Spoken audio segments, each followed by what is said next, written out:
At the beginning of the pandemic, I had this feeling that labor organizing would, be decentered as the principal site of leftist activity, because obviously, like, huge swaths of the population had suddenly gone out of work, and I was really struck by this overwhelming sensation of discombobulation and just like disorientation, not knowing what to do, because like so much of my conception of organizing on the left is centered around the site of labor, the activity of labor, and like the prospect of labor being just suddenly nullified, taken out of the equation, was pretty disorienting. And I started to think a lot about organizing things like tenants unions and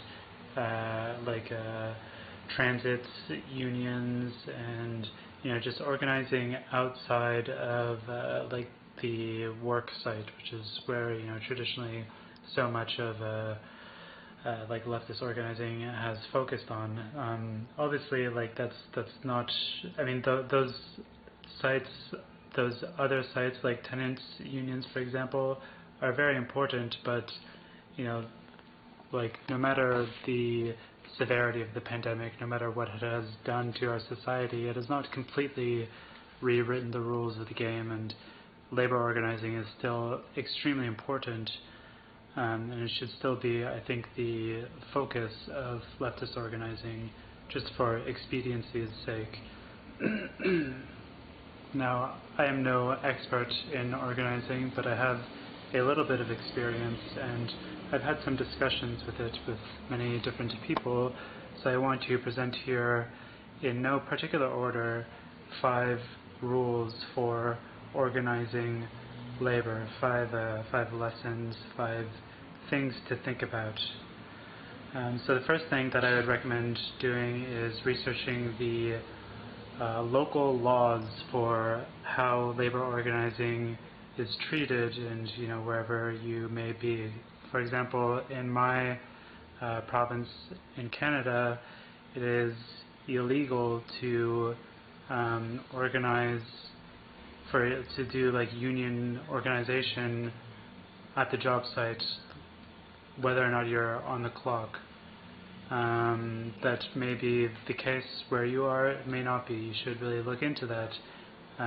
But in any case, you shouldn't really be doing. I know that it is really easy, and that's where a lot of conversations happen, is while you're on the clock at the job site, and in many jobs it is possible to carry on extensive conversations with your colleagues at work, but eventually you're going to get to a point where you need to be clandestine. You need to have some kind of security protocols in place, not to overstate this or anything, but you need to have some kind of security culture, and having sensitive conversations about unionizing at your workplace while you're still building a movement is a very bad idea. So you should definitely find out your local laws. And again, another law that I discovered in my context is that while you cannot actually organize on the clock, if you are already a dues-paying member of some union or other, it is illegal for your employer to then fire you for organizing. But you only actually get that protection if you are a member of a union. Which kind of leads me into my second point here, which is to make contact with the IWW. The Industrial Workers of the World is probably my favorite leftist organization, even though they're anarchists. I feel like their presence is pretty strong in most urban places. I don't actually know if that's the case throughout the United States, but in Canada, it's even in the United States, it's a virtual certainty that there's going to be some wobbly chapter in your urban area, if you live in an urban area, if you live in a city or a decently sized town. So I'd very much recommend reaching out to the IWW, They are a union that you can join. Usually their dues are quite small. Like if you're making under a certain proportion, then you pay. I think my dues are like $5 a month or something, and then you get a cool union card and some literature. And then, depending on your local laws, you might be protected from retaliation from your employers. And also, what is really most important about this is that you're going to be put into contact with people who have much more experience with you. The Wobblies usually have like facilitators whose whole like purpose in life is to go around like kind of fostering these kind of nascent unionization movements, and like lending their wisdom and expertise, lending resources. Like the Wobblies gave us space to have meetings in. They provide a budget for like food and whatnot. They have many different people. Like it's a pretty large organization here, at least. Many different people to lend expertise, and it's also like a whole organization that you can get involved with beyond your workplace. Lots of people you can meet. It's a great organization. And if there are no Wobblies where you are located, then you should probably get in touch with some other kind of union group, just so that you can have some contact with people. And this does not necessarily mean that this is the union that your workplace, if you do manage to unionize it, will join. But it's just some people to have contact with, to get advice from, expertise from, to like keep you motivated to keep going. So the third rule that I'm going to give you here comes from the Maoist concepts of the mass line. And the idea here is to unite the advanced, to win over the intermediate, or to like raise the level of the intermediate, and to isolate the backwards. So most people are going to be in the intermediate category, and those are the people who like, especially with young people, like most like kind of like progressive, like liberal types are like generally culturally down with the idea of workplace democracy. At least that like most people have like very inaccurate and bad ideas of what unions are and what they do. They think that like the concept of a union is just like some monolith, and like it's going to like entrench hierarchies and like just like allow people to coast, and like it's just going to like you're gonna have to pay tons of money in dues every month. Like these are all like completely inaccurate ideas of what unions look like. A union looks like how the workers want it to look like. Every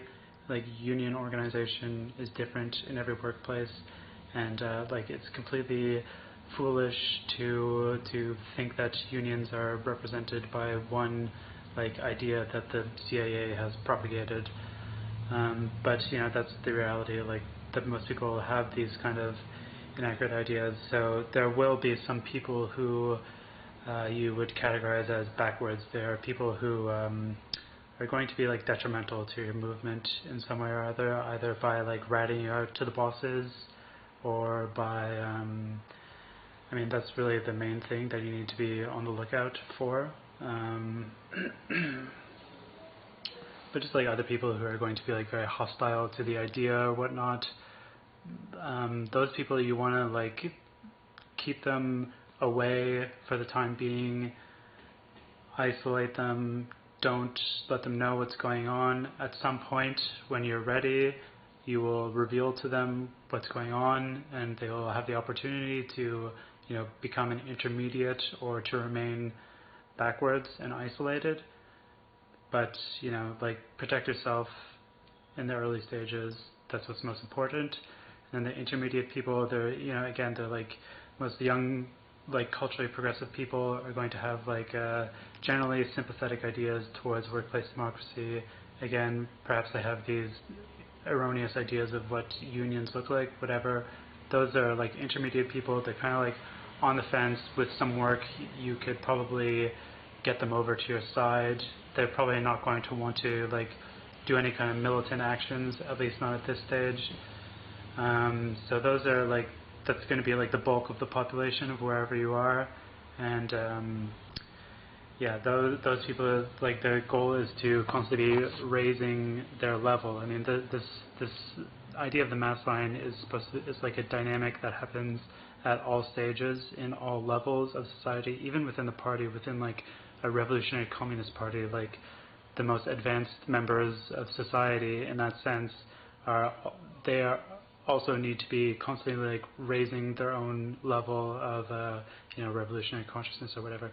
But anyway, in this case, like, you want to be kind of working on these intermediate people, like breaking down their whatever inaccurate ideas they might have about union organizing, like just kind of like winning them over to the cause, just like conversation. And also those people obviously are going to be very important for gathering information on what your union organization is actually going to be doing at your workplace. We'll get into that a bit later. But then the idea of uniting the advanced is like, your union organization cannot be just one person alone. It needs to have like a kind of core group of people. Ideally, there's some other people at your workplace who are already like down with the cause. They're already fellow travelers. They would not necessarily need to be like convinced to join a union organization. Maybe they need to be like kind of like wrangled in terms of like scheduling. Maybe you need to like kind of charm them and like convince them that you're actually serious about this whole venture. But you don't really need to do like ideological work on them. You don't need to really like convince them that unions are good. They don't have like these kind of bad ideas of what unions look like, whatever.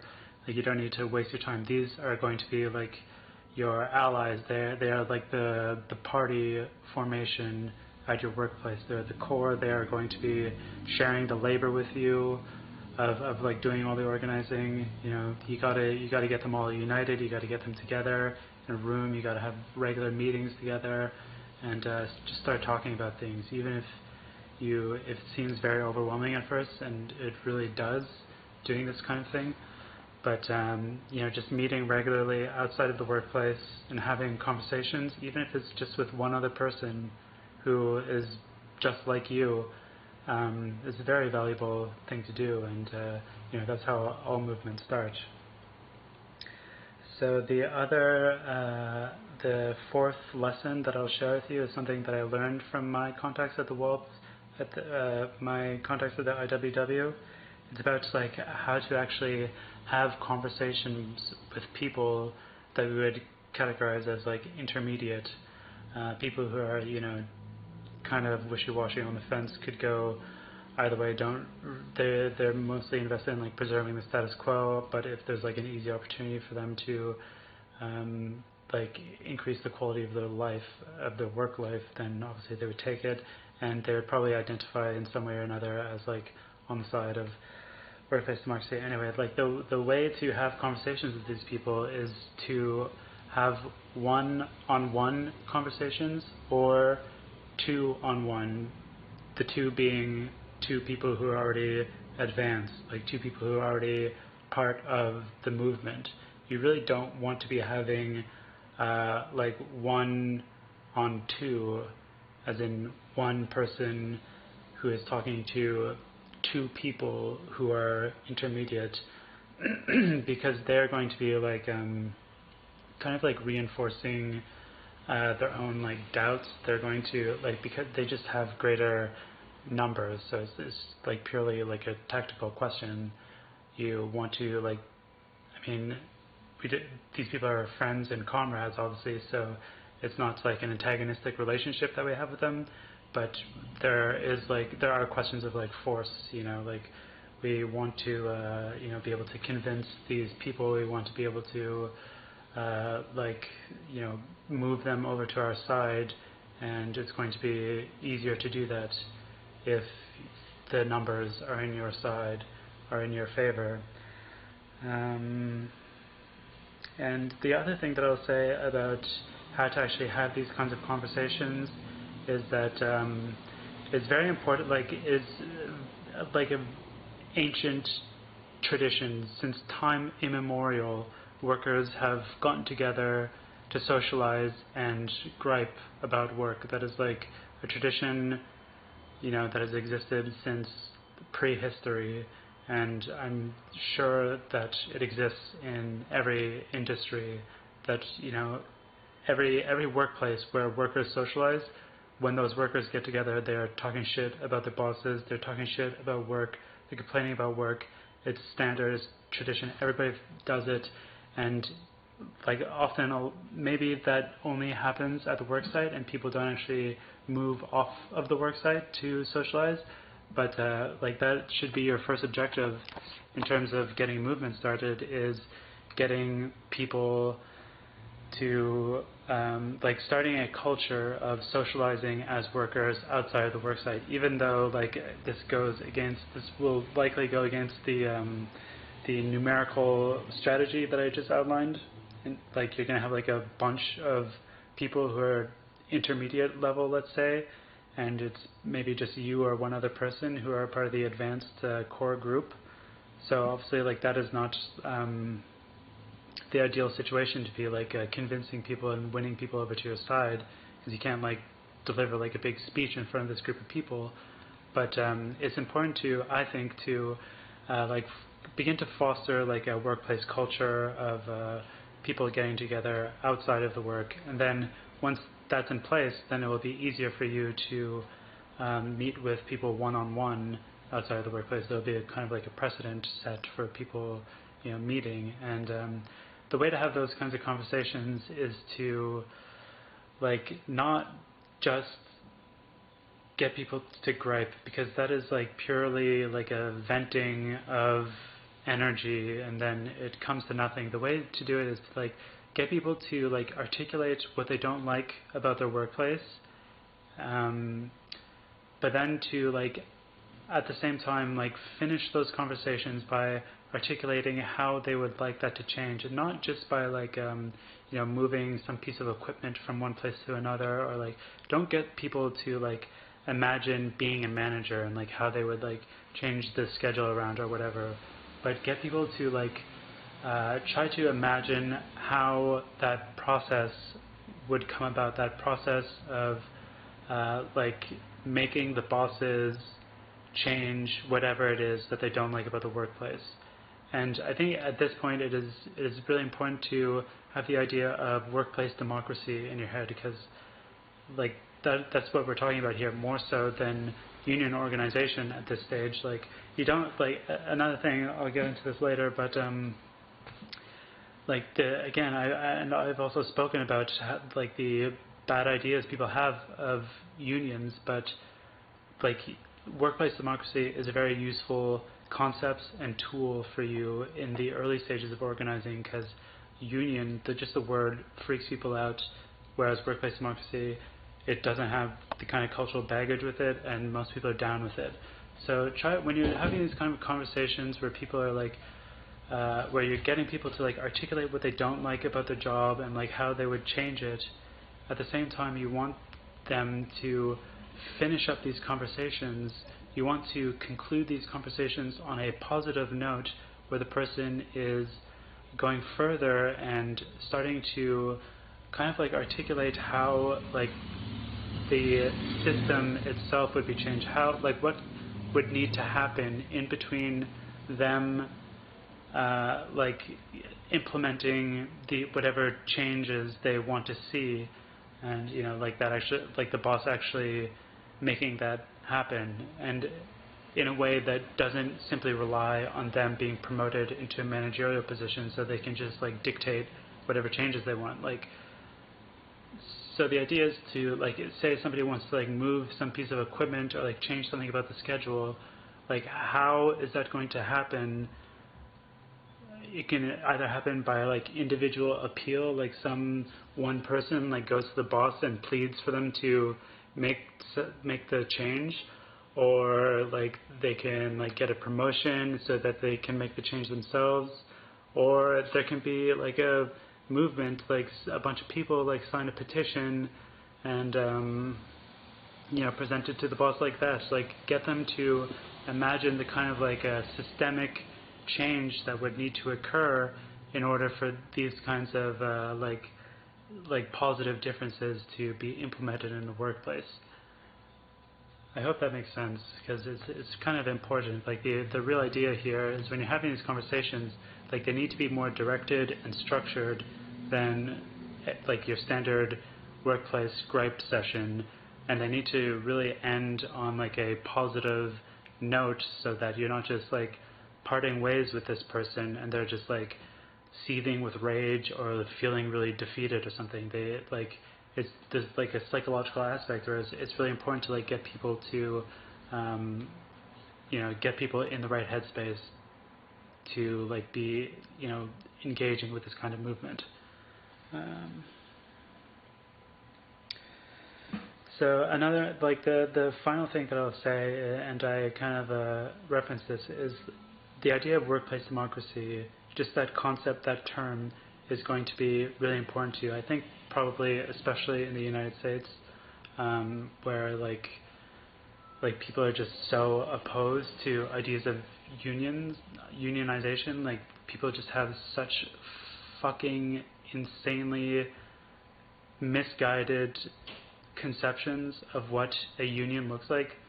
The fact is, like, you should do your own research on what the legal process of forming a union looks like and what that structure will end up being.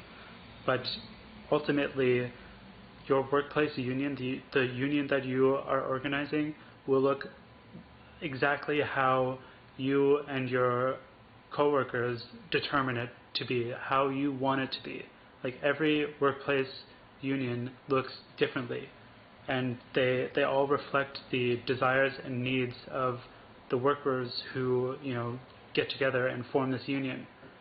So this idea of some like a monolithic, like a Stalinist style union coming in and just like forcing everybody into some kind of like a regimented box or whatever, like these ancient like Cold War kind of anti-communist style propaganda images of what a union is, they're completely inaccurate. And the fact is that a union looks how you want it to look, but at the same time, you have to be very mindful of like the kind of perceptions that people have. And I think that workplace democracy is a very useful concept, especially in early stages, to get people to start thinking about how they can, together as a class of people, as the workers, they can come together and exert a kind of power over the boss. They can have like a kind of reciprocal relationship where the power is not only being directed in one direction from the boss to the workers, but where the workers can actually, through a democratic process, exert power over the boss. It's a very useful concept. It's a very powerful idea. It's a very useful term in terms of organizing and thinking strategically and trying to like get people on your side. Workplace democracy, very, very important idea in the early stages especially. And then, you and your advanced crew, the core group, the revolutionary party of whatever McDonald's you work at, those are the ones who are going to be like actually thinking about the union, not afraid to use that term, and thinking about what it's going to look like. If you're going to try to start your own organization, if you're going to join some big union that exists near you, if you're going to dual card, like that's another thing you can do, where people like will sign up for example the IWW as well as some other like more normie union. There's a lot of like legalism to it. Like the IWW isn't in many places like strictly speaking a union organization, even though like joining and paying dues can offer you some legal protections. That like yeah, there are other like trade unions, for example, that you might choose to join. You know, what kind of like demands you're going to put forward to the bosses. That's kind of like a runner-up point that I'll make, is that while you're having these honorable mention point, I mean, it's a very important point as well, but while you're having these kind of conversations with people, you should be like observing what people are complaining about, and like figuring out the things that many people are complaining about, and which affect like the widest amount of people. And your first action, you should be aiming towards doing picking one of those things that everybody's complaining about and that affects everybody ideally, figuring out which one would be easiest for you to get, what action you can do that is attainable and would have a wide impact. Something low stakes, something relatively easy that you could get, with a few months of steady organizing. And, that's your first action. Once you do that, everybody's going to be on board. There's going to be a lot of energy. People are going to be really excited. People are going to see that they can actually have an impact on their workplace, that they can, exert power over the bosses rather than just be subject of the boss's power. And at the same time, you're going to be on the boss's radar. I mean, not if you play it well. You can still they don't necessarily need to know that there's an organizing movement happening, but their alarms, their advance alarms will be tripped off. So it's important to remain clandestine, to have strategies in place, to have fallback, and to keep yourself safe. Anyway, see you next time.